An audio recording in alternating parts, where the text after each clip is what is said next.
எங்கள் வீட்டில் விசேஷங்க. அதுக்காக நாங்கள் என்ன பிரியாணி செய்ய போகிறோம் தெரியுமா? மஷ்ரூம் பிரியாணி.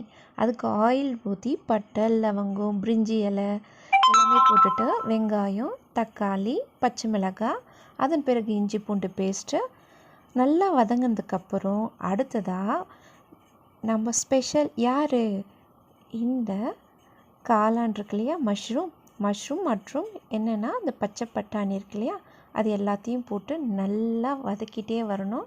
இடையில் 2 கைப்பிடி அளவுக்கு கொத்தமல்லி அப்புறம் புதினா இதையும் போட்டுட்டு நல்லா கிளறிடணும். பாருங்களேன், நல்லா வதங்கி வந்துடுச்சு இல்லையா?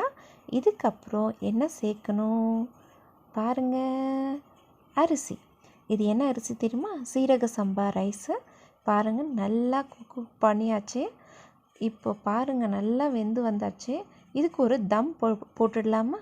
தம் போட்டுட்டா நல்லா சூப்பராக பாய் வீட்டு பிரியாணி அளவுக்கு செம்ம டேஸ்ட்டாக உதிரியாகவும் கிடைக்கும். ஃபைனல் டச் வந்தாச்சு.